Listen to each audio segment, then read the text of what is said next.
Bien, hermanos, buenos días con todos. Vamos a empezar el estudio de la séptima iglesia, la última iglesia que menciona el Apocalipsis, donde Jesucristo se refiere a un poco drástico con esta iglesia para poder empezar el estudio con el capítulo 3, versículo 14 hasta el versículo 22. Vamos a darle una lectura y después vamos a estar meditando en la palabra del Señor, ¿sí?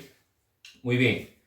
Vamos a meditar entonces en el versículo 14. La palabra del Señor dice así: y escribe el ángel a la iglesia en la Odisea: he aquí el Amén, el testigo fiel y verdadero, el principio de la creación de Dios, dice esto: yo conozco tus obras, que ni eres frío ni caliente. Ojalá fueses frío o caliente, pero por cuanto eres tibio y no frío ni caliente, te vomitaré de mi boca.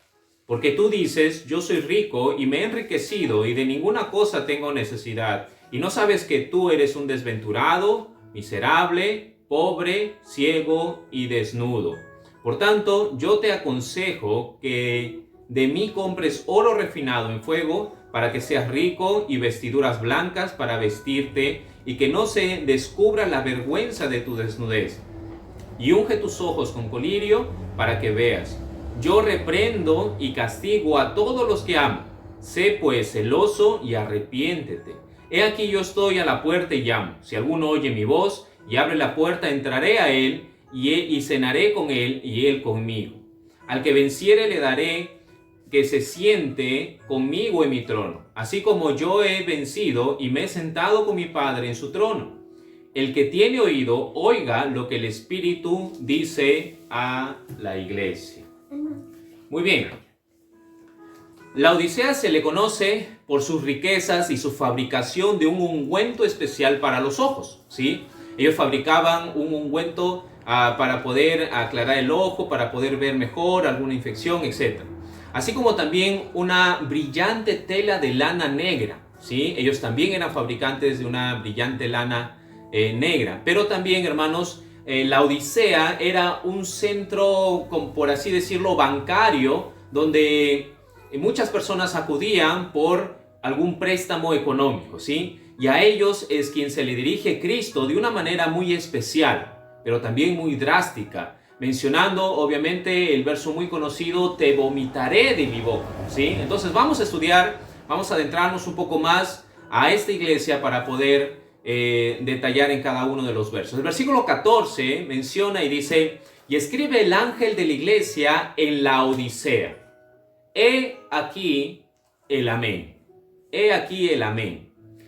Yo quiero basarme un poquito y explicar un poco acerca de esta palabra Amén, ¿sí? La palabra Amén es transliteración desde el hebreo, el griego al castellano, ¿sí? Es una transliteración y su significado puede verse en varios pasajes de la Biblia, tanto en el Antiguo, obviamente, como en el Nuevo Testamento también. Por ejemplo, Deuteronomio 7:9 dice: Dios es fiel. Y esa expresión Dios es fiel da la expresión en el hebreo del amén, ¿sí? Del amén. También Isaías 49:7 menciona: porque fiel es el Santo de Israel. Una vez más, esa expresión da a entender en el hebreo la palabra amén, ¿sí? Y si Dios es fiel en sus testimonios y preceptos, son fieles en un amén. Por ejemplo, Salmos 19:7 menciona esta expresión también. Como también lo son sus advertencias. En Oseas puede ver una advertencia de Dios mencionada también en un amén. Y sus promesas en Isaías 33:16, Isaías 55:3 en un amén. Y se usa también, hermanos, en cuanto a los hombres, cuando hablan y mencionan la palabra amén. Y lo puede ver en Proverbios 25:13. Entonces, hay casos, hermanos, en los que el pueblo usaba esta palabra para expresar su asentimiento, ¿sí?, a una ley, es decir, su aprobación a una ley y la buena disposición de ellos a someterse a aquella ley. Obviamente una ley dispuesta y dada por Dios, ¿sí? También con el respeto de poder someterse al castigo que demandaba esa ley. Por ejemplo, si un hombre era encontrado en pleno acto de adulterio, El castigo, ¿cuál era? Era sacarlo del pueblo y apedrearlo hasta que muera, ¿sí? Ese era el castigo. Entonces, estos hombres al decir amén, decían, yo acepto tu ley y me someto al castigo que pueda emitirse de acuerdo a esa ley, ¿sí? Entonces, Deuteronomio 27:15 dice la palabra de Dios, maldito el hombre que hiciere escultura o imagen de fundición, abominación a Jehová, obra de mano de artífice, y la pusiere en oculto. Y todo el pueblo responderá y dirá, amén, dice ese pasaje. ¿Sí? Es una expresión que ellos están aceptando lo que está mencionando Dios. Pero Nehemías capítulo 5, versículo 13 también lo menciona. Además sacudí mi vestido y dije, así sacuda Dios de su casa y de su trabajo a todo hombre que no cumpliere esto, y así sea sacudido y vacío. Y respondió toda la congregación, amén, y alabaron a Jehová, y el pueblo hizo conforme a esto.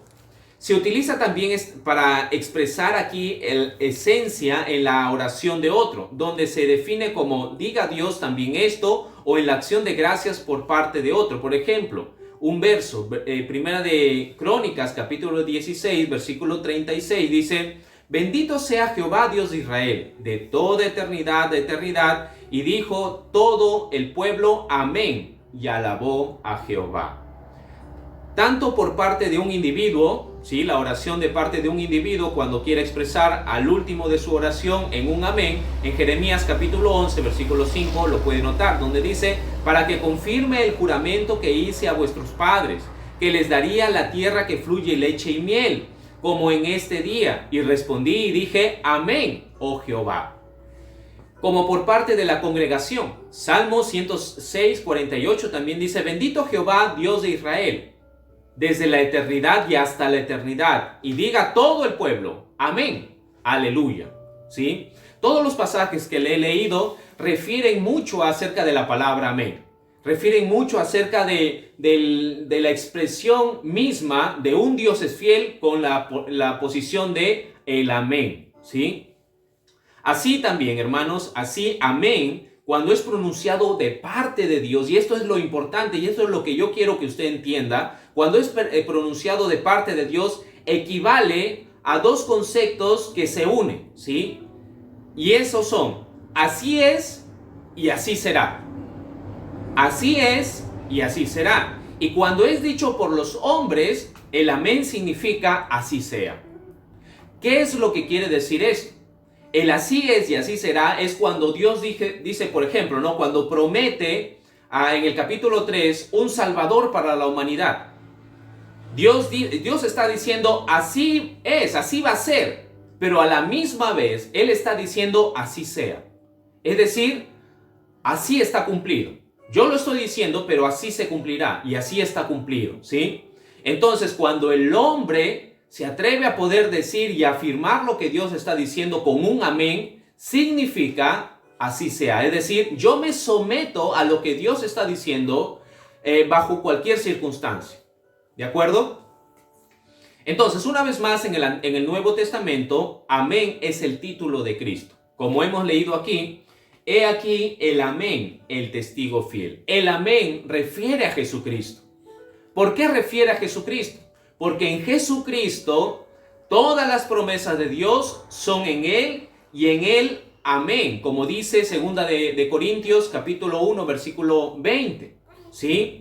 Por medio de nosotros para la gloria de Dios. Y debemos, hermanos, tener en cuenta lo que significa el amén cuando lo dice Dios y lo que significa el amén cuando lo dice el hombre. Las expresiones no son iguales porque el hombre, al decir el amén, se somete al amén de Dios. ¿De acuerdo?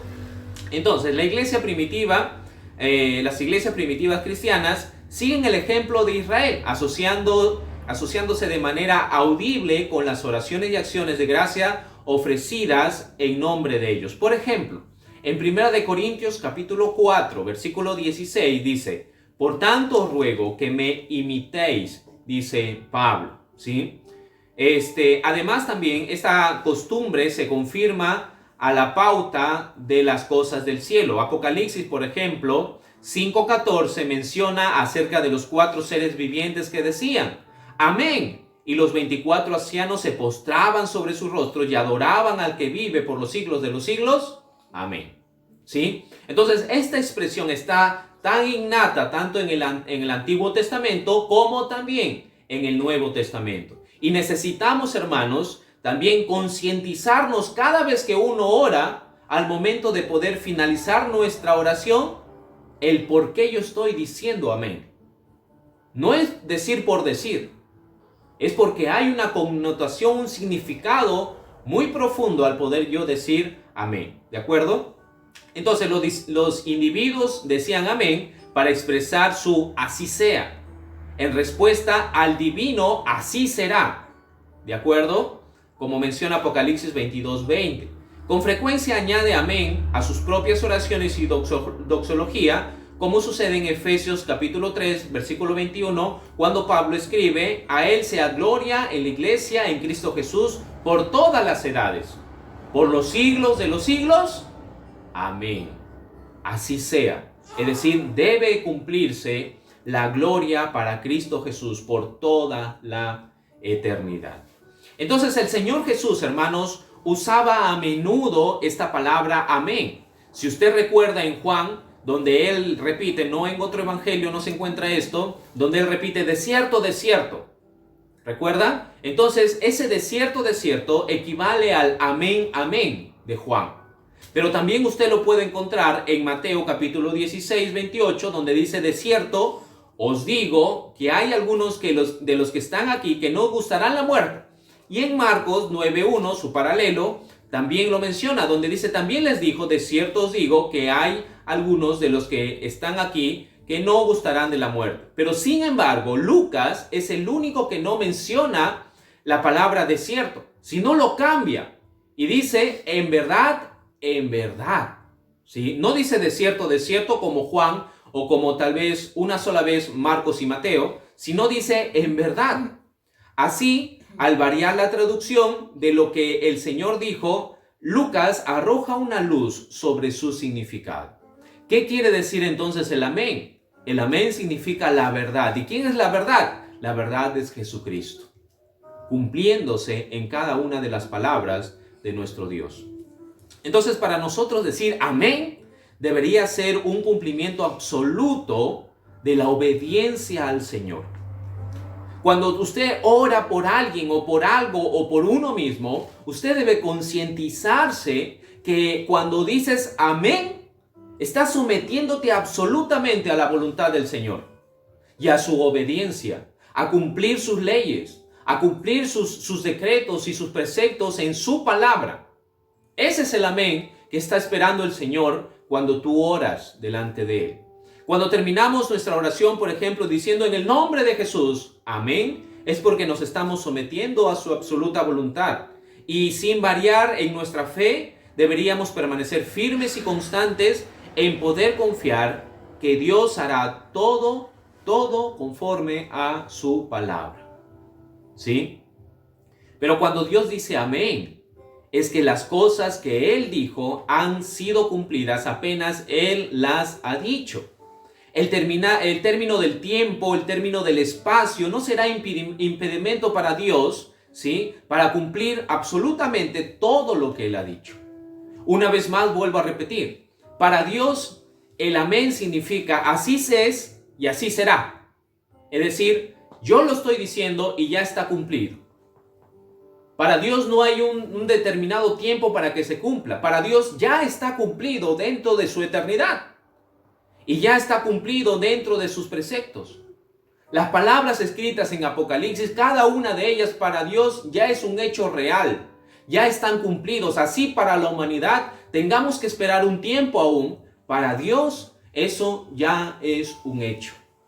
¿De acuerdo? Entonces, Cristo es nuestro amén. ¿Por qué?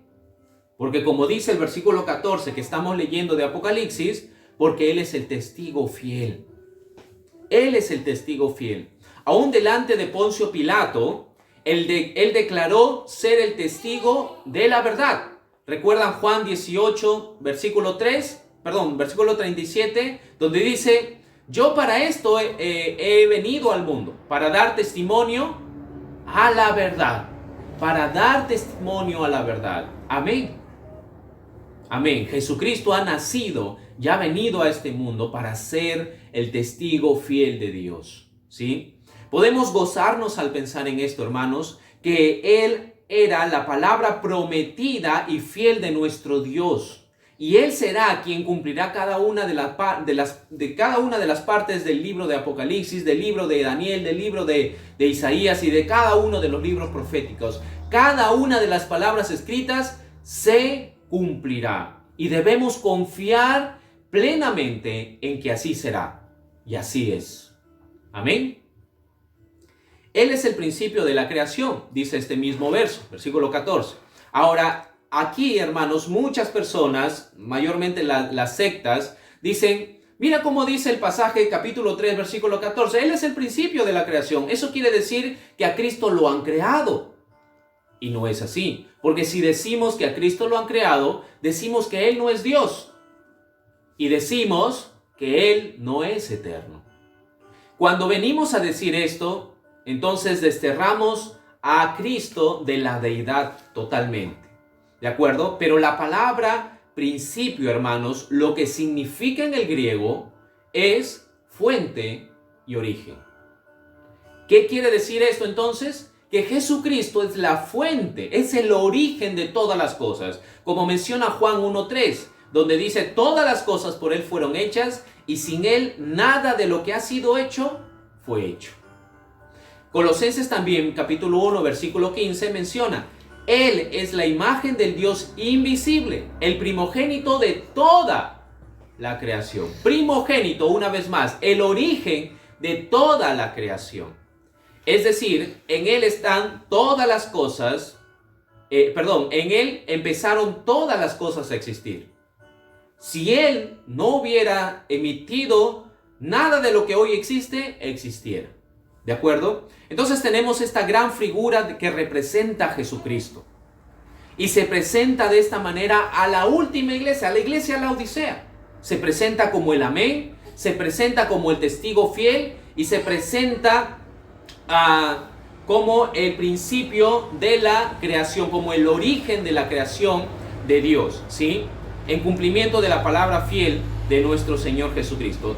Todo eso, Jesucristo mismo dice esto a la iglesia. Versículo 15 y versículo 16, por favor, de Apocalipsis capítulo 3. Vamos a leer. Dice la palabra de Dios: yo conozco tus obras, que ni eres frío ni caliente. Ojalá fueses frío o caliente. Pero por cuanto eres tibio y no frío ni caliente, te vomitaré de mi boca. Te vomitaré de mi boca.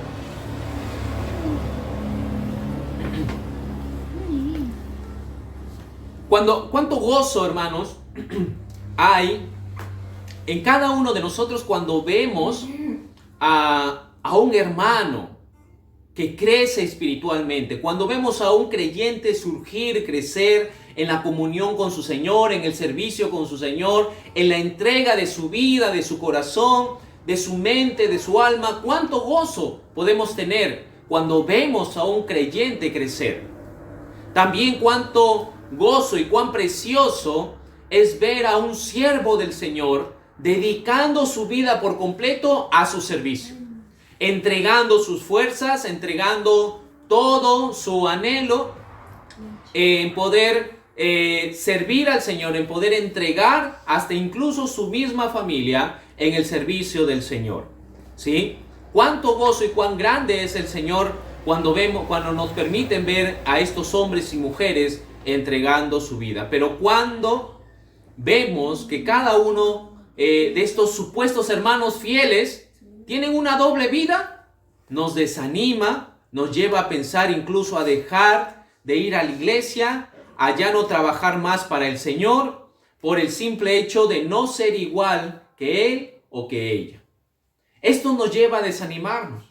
Vemos a hermanos, como se les conoce, con una máscara encima. Pero cuando llegan a casa, cuando están en el trabajo o cuando están en sus institutos, educativos son otra clase de personas.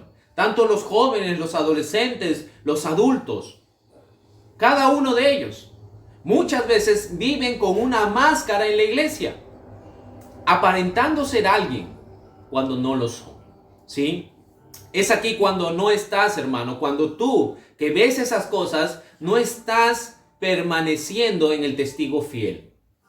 Y estás perdiendo el origen de las cosas, que es Jesucristo. Y también necesitas entender que necesitas regresar y refugiarte en el amén, que es Jesucristo. ¿Sí?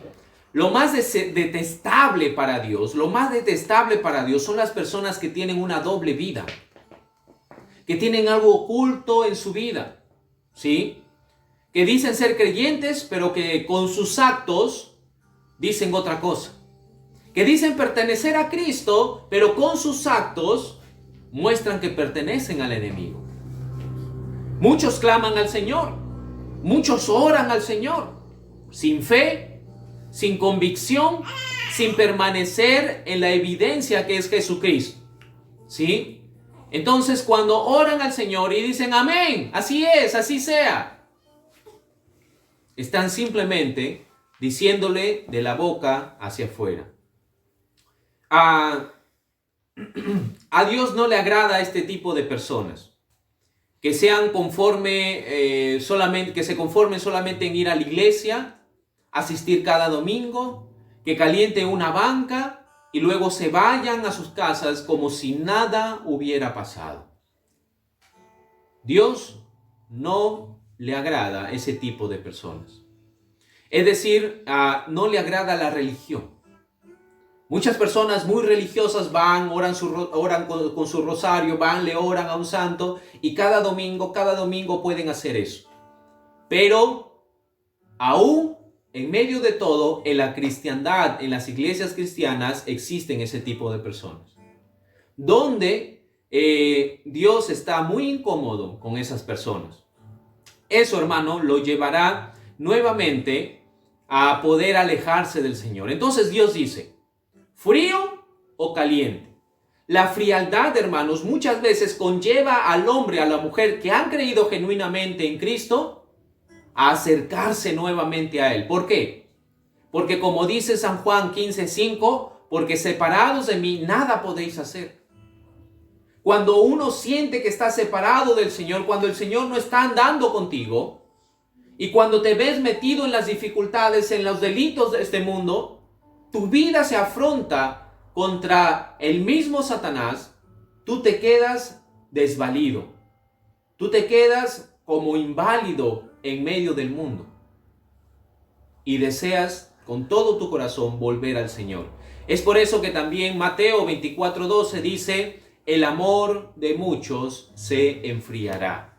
¿Sí? Pero también tenemos, hermanos, a los creyentes fervientes, con un corazón ardiente, con un corazón cálido, donde dice Lucas 24:32, refiriéndose a la presencia de Jesucristo, y se decían el uno al otro, ¿no ardía nuestro corazón en nosotros mientras nos hablaba en el camino y cuando nos abría las Escrituras? Todo esto, hermanos, nos da un enfoque, un entendimiento, que cuando Jesucristo ve a una persona alejada, enfriada, totalmente congelada en su corazón, Cristo puede ir y tocarlo de 1000 maneras, y una de ellas es castigándolo, una de ellas es reprendiéndolo, para que vuelva a sus caminos. Y cuando la persona está cálida, caliente y ferviente en los caminos del Señor, esa persona también recibe de alguna u otra manera pruebas para poder fortalecerse más y más en el Señor. ¿Sí? Más y más en el Señor. Pero, ¿qué pasa si la persona no es ni fría y no es ni caliente, sino tibia? Sino tibia. Es una de las personas que Dios detesta. ¿Sí? Que Dios detesta. Entonces, es una persona que sin discernir entre lo malo y lo bueno, acepta cualquier cosa. Y nos volvemos muchas veces tibios, hermanos, cuando solo estamos sentados en una silla, en una iglesia. Y entonces Cristo, en una expresión muy fuerte, les dice, os vomitaré de mi boca, ¿sí? Os vomitaré de mi boca. Y la palabra, hermanos, vomitaré, se emplea en el sentido figurado del total aborrecimiento del Señor. Del total aborrecimiento del Señor hacia la condición de la iglesia. Y en esta ocasión, la condición de la iglesia de la Odisea, ¿sí?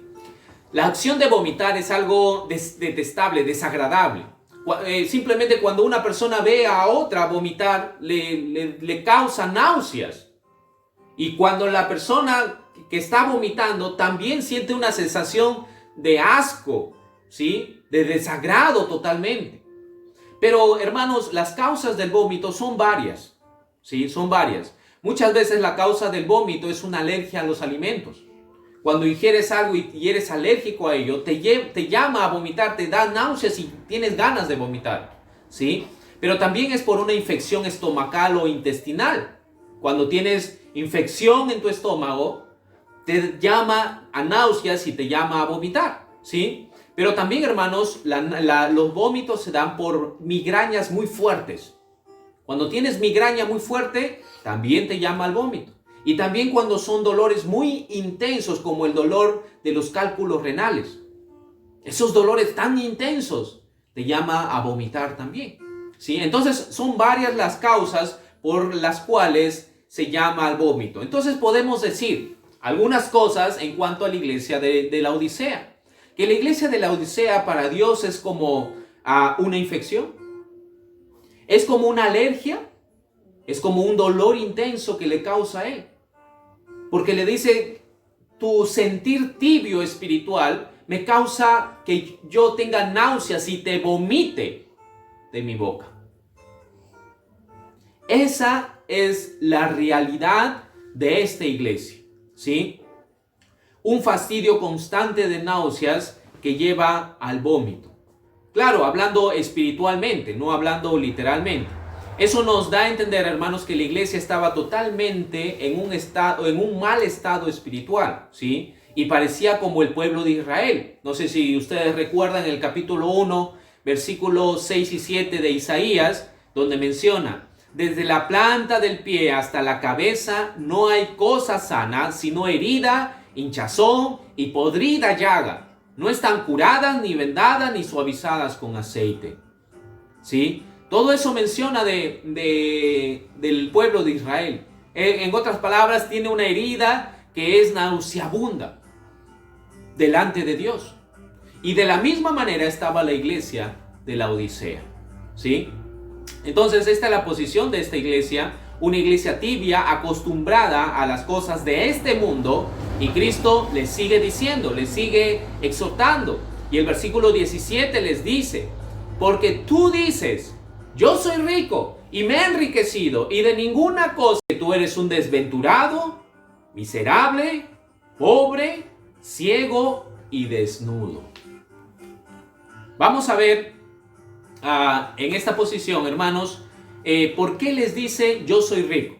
Ahora, si ustedes recuerdan, la Odisea en sí como ciudad era una ciudad muy rica. Como lo mencioné, era un centro bancario donde había mucho dinero, sí, mucho dinero. Entonces, la posición de alguien que es rico es pensar, hermanos, que le durará por una eternidad. Es decir, su dinero, mientras más dinero tenga, siempre le va a durar. Va a ser eterno ese dinero. Y el dinero, hermanos, a las personas les da una clase de seguridad. ¿Sí? Les da una clase de seguridad. Les da una clase de poder. Les da una clase de dominio sobre otras personas. ¿Sí? Pero el dinero también corrompe y carcome la mente y el corazón. Y es donde tenemos que tener mucho cuidado. Porque esta iglesia es donde ha caído. ¿Sí? Primera de Timoteo capítulo 6 versículo 10 menciona, porque a raíz de todos los males es el amor al dinero, el cual codiciando algunos, dice, se extraviaron ¿de qué? De la fe. Se extraviaron de la fe y fueron traspasados de muchos dolores, ¿sí? Entonces ellos decían, yo soy rico, pero no se detuvieron allí. Sino ellos decían, yo soy rico y me he enriquecido. aludiendo que de sus propias fuerzas, de su propio esfuerzo y de su intelecto tal vez, ellos se han enriquecido. Y es obvio, los ricos normalmente piensan que todo lo que tienen fue y es por todos los esfuerzos que ellos mismos han hecho, ¿sí?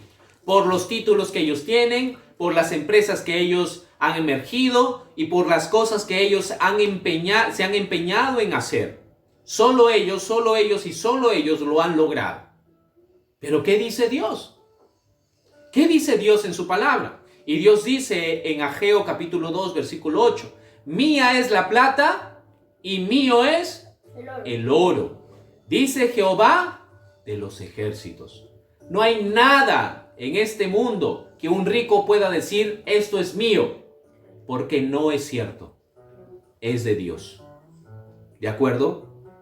Si no fuera porque Dios les permitió tener dinero, simplemente estuvieran en la pobreza absoluta, ¿sí? Dios es quien gobierna todo, porque Jehová da la sabiduría y de su boca viene el conocimiento y la inteligencia, dice Proverbios capítulo 2, versículo 6. Entonces podemos notar, hermanos, literalmente, que aunque lo evadan, los ricos, aunque lo evadan, ellos simplemente son hombres desagradecidos delante de Dios. Pudiendo tener todo en este mundo, pero no teniendo absolutamente nada. ¿Sí? Entonces, esta es la iglesia de la Odisea también.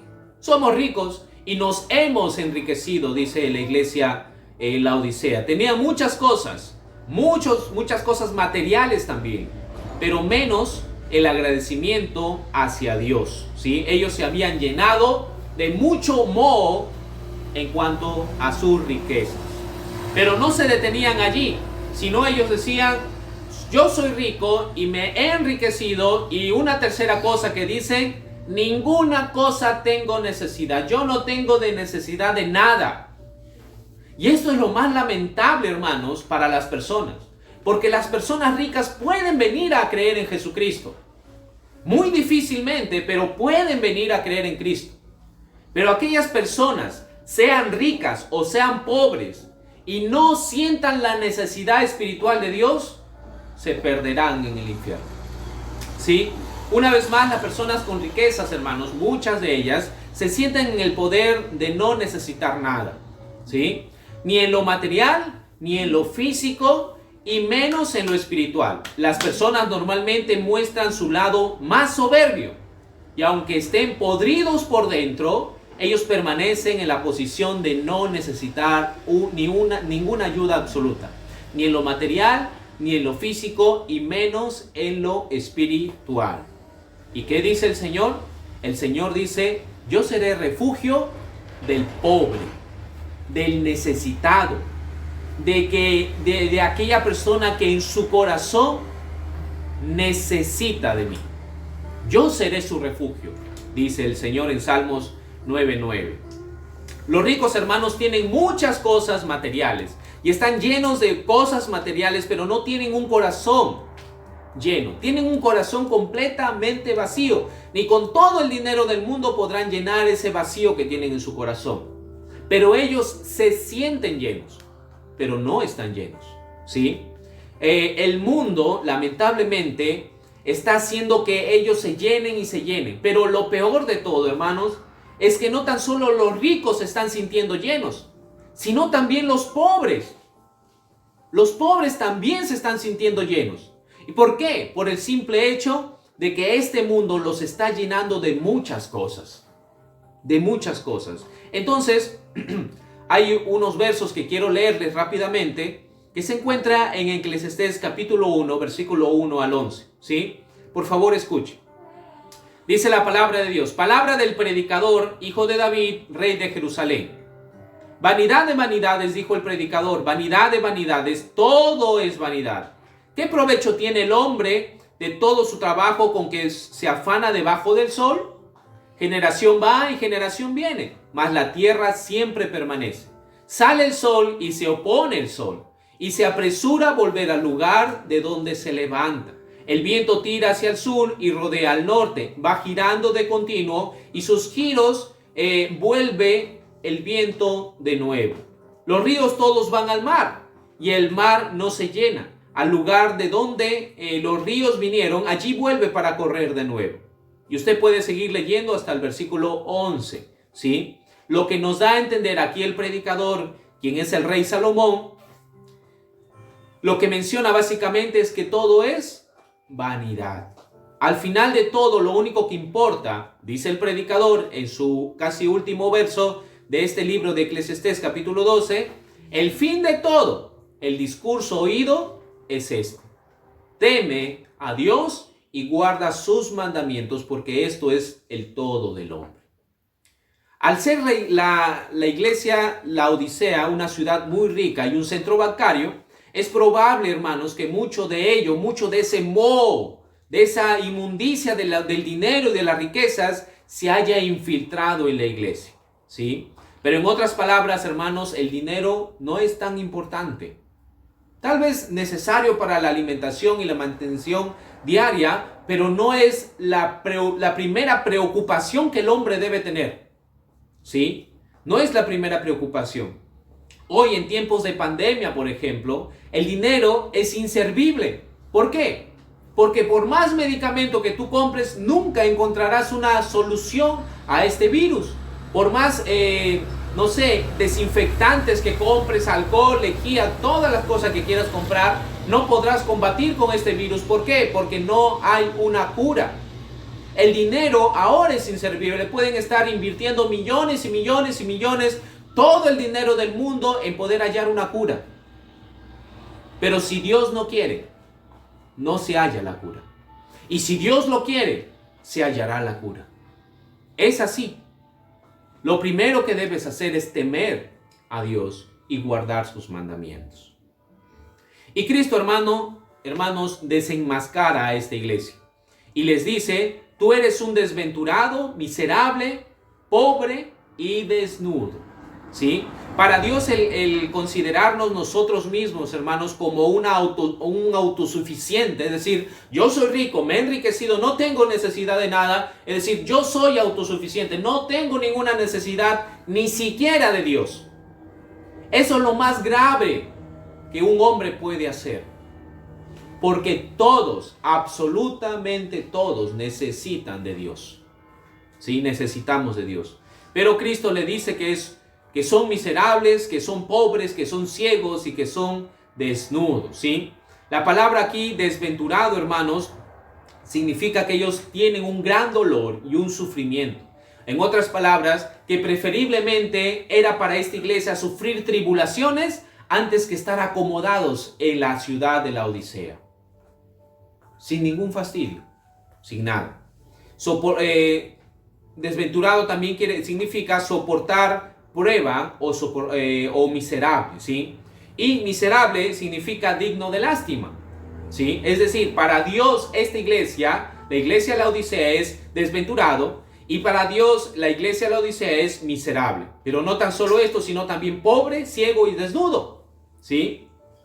Refiriéndose a un mendigo. En esos tiempos, los mendigos que eran obviamente ciegos o eran paralíticos, normalmente estaban en las entradas de la ciudad, en los caminos allí, tirados literalmente, pidiendo limosnas. Y eso era la iglesia de la Odisea para Dios. Sí, para Dios. Pero quiero referirme a la palabra ciego, ¿sí? Porque aquí Pedro menciona algo muy, muy interesante en su primer capítulo de su segunda carta, ¿sí? Versículos 5 al 9. Voy a leerlo rápidamente.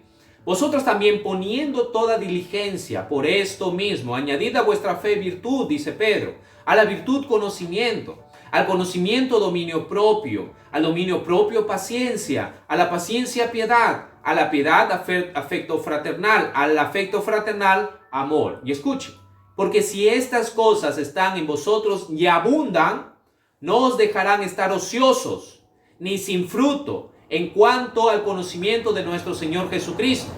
Pero el que no tiene estas cosas, tiene la vista muy corta, es ciego, dice Pedro, es ciego, habiendo olvidado la purificación de sus antiguos pecados, es decir, habiendo olvidado el perdón que Dios le ha extendido, que por gracia son salvos. lo han olvidado. Son ciegos. Y la iglesia de la Odisea estaba en esta situación, hermanos. Habían perdido el sentido de todas las cosas, habían olvidado la purificación de sus pecados. Y yo quiero referirme a la última palabra, que es desnudos, ¿sí? La desnudez, hermanos, en esos tiempos es un símbolo en esos tiempos era un símbolo de vergüenza, ¿sí? Una vergüenza grande para muchas personas, y en especial para los soldados, ¿sí? Aquellos que servían a la patria de Israel. Delante de todas las personas los desnudaban. Y es así como Cristo, hermanos, describe a esta iglesia. En otras palabras, Cristo sentía vergüenza de esta iglesia. Sentía vergüenza, ¿sí? Y en 2 de Samuel, capítulo 10, versículo 4, dice: entonces Hanún tomó los siervos de David, les rapó la mitad de la barba, les cortó los vestidos por la mitad hasta las nalgas y los despidió. Una vergüenza total para estos soldados. Isaías también lo menciona, capítulo 20, versículo 4. Así llevará el rey de Asiria a los cautivos de Egipto y los deportados de Etiopía, a jóvenes y ancianos, escuche, desnudos y descalzos, y descubiertas las nalgas, para vergüenza de Egipto. Era una vergüenza estar desnudos. Y aquí la iglesia de la Odisea es pobre, es miserable, ciego y desnudo. Era una desnudez de vergüenza, hermanos. Una desnudez de vergüenza. Entonces Jesucristo les advierte y les dice esto. Versículo 18. Por tanto, yo te aconsejo, es decir, yo estoy hablando contigo, iglesia, a la Odisea, que de mí compres oro refinado en fuego, para que seas rico. Para que seas rico. Y vestiduras blancas para vestirte, y que no se descubra la vergüenza de tu desnudez. Y unge tus ojos con colirio para que veas. Efectivamente, hermanos, todo lo que necesitamos está en Cristo. Y solo en Él. Porque solo en Él podemos comprar ese oro refinado. Solo en Él podemos ver verdaderamente el oro. No importa cuántas riquezas tengas, si no tienes a Cristo, estás perdido. Y podremos, hermanos, ser verdaderamente ricos. ¿En quién? En Jesucristo. Sí, en Jesucristo. Y ese oro solo y únicamente se encuentra, ¿sabe dónde? En la preciosa cruz del Calvario. Podremos decir entonces como el salmista, el rey David, en el capítulo 3, versículo 7 de Salmos: tú diste alegría a mi corazón. Tú diste alegría a mi corazón, mayor que la de ellos, cuando abundaba su grano y su mosto. Es decir, no importa que las otras personas sean muy adineradas, tengan muchas cosas, tengan mansiones. No interesa. Porque si yo te tengo, tú me has dado alegría a mi corazón. Y es lo que necesita el creyente. Necesita el gozo del Señor. Si no estás viviendo con gozo, de nada sirve esta vida. Tú tienes que estar gozosamente viviendo para el Señor. No perder el enfoque de tu amén, no perder el enfoque de tu testigo fiel, no perder el enfoque del principio de la creación. Porque si tú pierdes el enfoque de todo eso, estás como un inválido en medio de todo el mundo. No tiene sentido. ¿Sí? Dios nos da ese gozo, esa alegría, aunque otros tengan mucho, nosotros estaremos gozosamente viviendo en este mundo con lo que Dios nos ha dado. Y eso, hermanos, de verdad, eso es ser rico. Eso es ser millonario. Con Dios todo lo tenemos y sin Él nada lo tenemos. Y las vestiduras blancas, hermanos, al que se refiere aquí, que deben vestirse con las vestiduras blancas, son las vestiduras más preciosas de este mundo. ¿Sí? Aquellas vestiduras tienen un precio muy, muy, muy alto. ¿Sí? Muy alto. Que tú creyente, como creyente que eres, y yo como creyente que soy, lo tenemos. ¿Y qué precio es ese? Es el precio de su sangre en la cruz. Ese es el precio de estas vestiduras. ¿Sí? Entonces, lo que yo te aconsejo es que no manches esas vestiduras blancas que Cristo te ha dado por su precio. ¿sí? No ensucies, debes mantenerte en santidad. Podemos ungir nuestros ojos con ese ungüento, con el coriglio de Cristo, para poder ver claramente, hermanos. Cuando nos desvelamos leyendo las Escrituras, cuando compartimos las Escrituras, cuando meditamos, cuando guardamos, cuando hacemos muchas de esas cosas, podemos ver cómo el ungüento de Cristo que ha sido echado en nuestros ojos nos va aclarando la vista. Y podemos ver con más claridad cada una de esas cosas.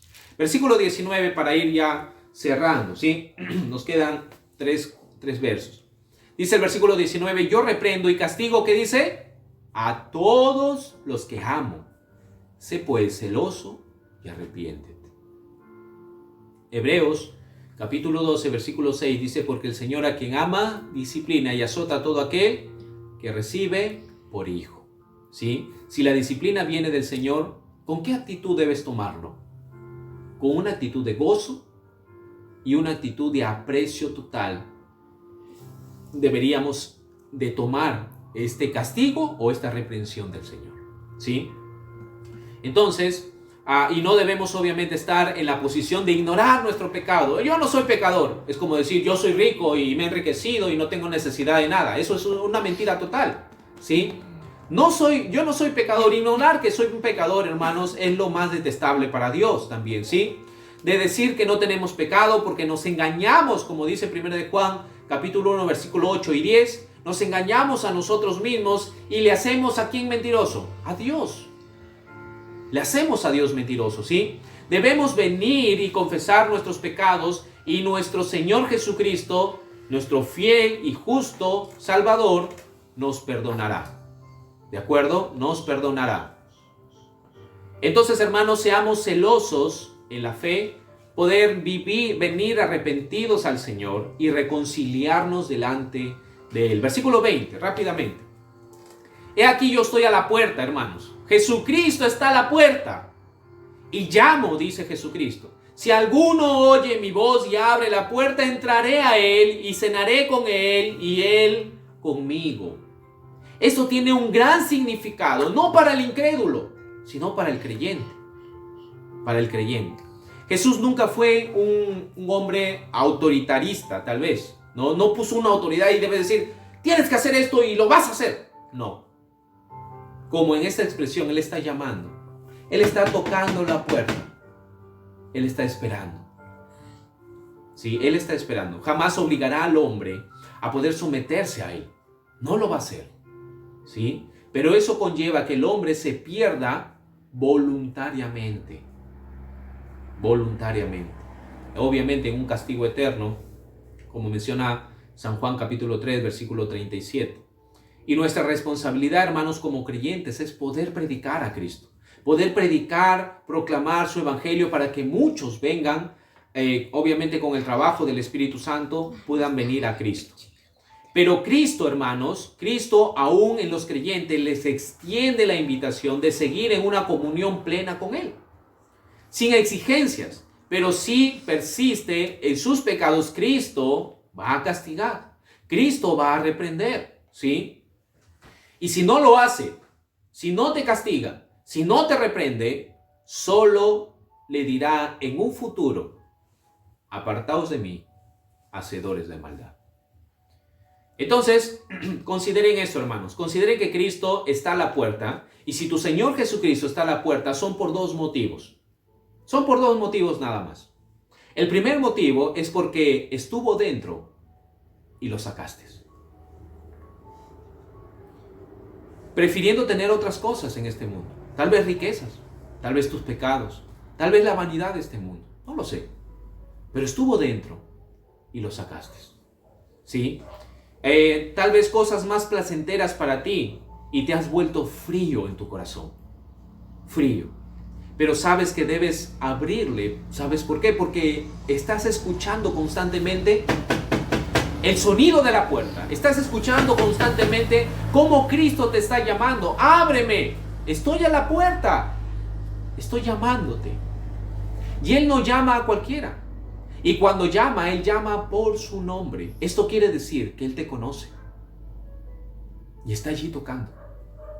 Y número dos, hermanos, ¿por qué Cristo está afuera? es porque tal vez nunca lo dejaste entrar. Nunca lo dejaste entrar. Él se acercó y tú le cerraste la puerta y debes, hermano, abrirle. Debes abrir tu corazón. Permitir que Jesucristo entre en ambos casos. Permitir que Jesucristo entre. Y dice que Él cenará contigo. No tú con Él, sino Él, el invitado especial, va a cenar contigo. Y tú debes sentirte privilegiado con este gran invitado. Entonces Cristo está dispuesto para reconciliarse contigo. Sea cual sea la situación que estás viviendo ahora. Él está allí esperando que le abras y puedas permitirle entrar y cenar con Él. ¿Sí? Deja de oír tantas voces en este mundo. Deja de concentrarte en muchas cosas. Y oye, escucha la voz de Cristo. Él está a la puerta. Está diciendo tu nombre. Y una vez más, si está diciendo tu nombre es porque te conoce. Porque te conoce. Y desea estar contigo en estos tiempos tan complicados. Qué maravilloso es nuestro Señor. ¿Sí? Versículo 21 y 22 para terminar. Dice, al que venciere le daré que se siente conmigo en mi trono. Qué precioso es esto. Así como yo he vencido y me he sentado con mi Padre en su trono, el que tiene oído, oiga lo que el Espíritu dice a las iglesias. Hermanos, en varias partes de la Biblia, tanto en el versículo, por ejemplo, 7 del capítulo 2, también el versículo 11, también el versículo 17, también el versículo 26, el versículo 5 del capítulo 3, el versículo 12 y el versículo 21 del capítulo 3 menciona al que venciere. Al que venciere, al que venciere, al que venciere. 7 veces lo dice a cada una de las iglesias. ¿Pero por qué? ¿Cuál es la razón de Cristo de mencionar al que venciere, al que venciere, al que venciere? ¿Acaso no tenemos la victoria? Claro que tenemos la victoria. Lo que Cristo quiere decir es que debes permanecer. No debes rendirte. Debes permanecer firme y constante en los caminos del Señor.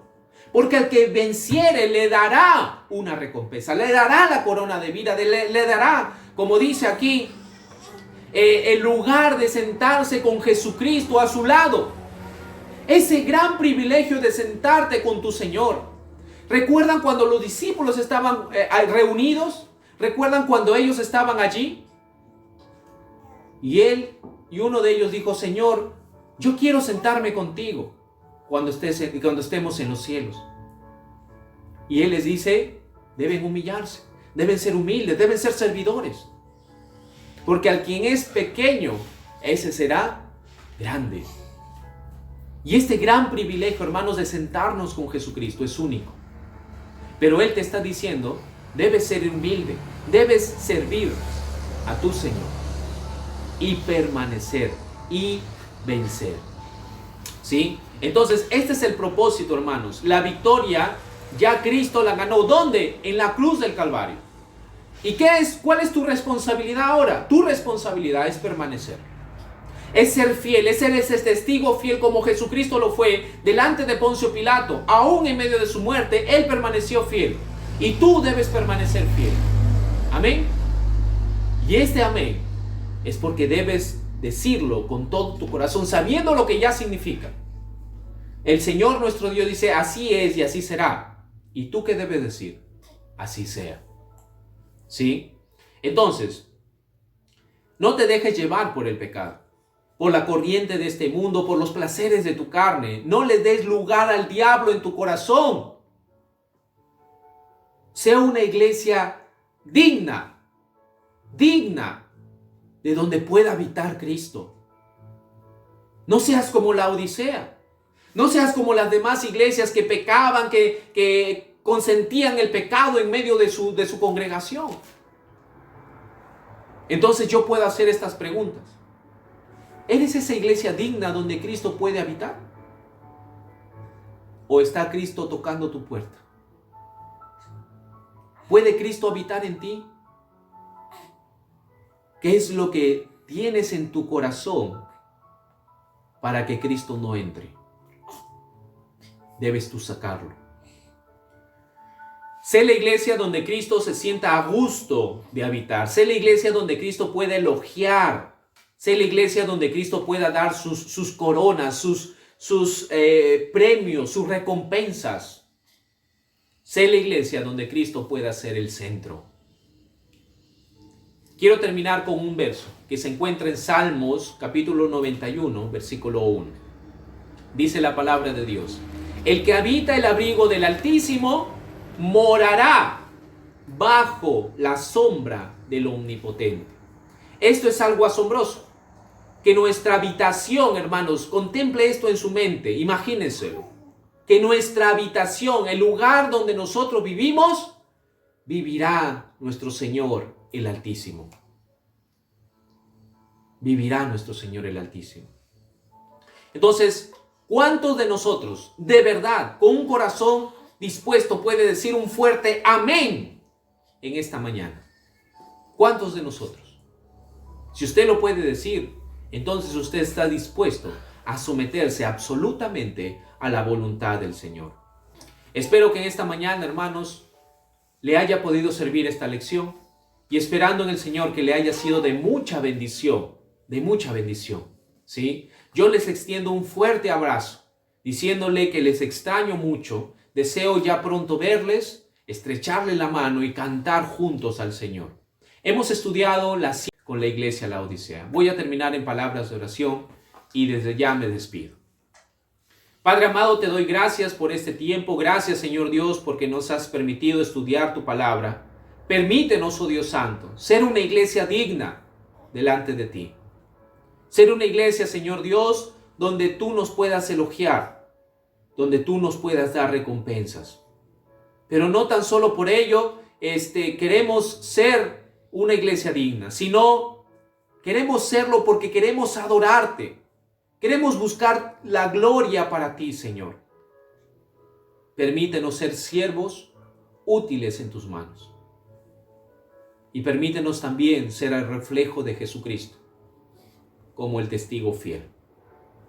Ayúdanos a cumplir cada una de las cosas que tú nos has encomendado. Y ese amén de parte tuyo, ese así es y así será de parte tuyo, poder convertirlo en nosotros, así sea. Ayúdanos a ser discípulos amados de Cristo. En el nombre de Jesucristo te lo pedimos. Amén.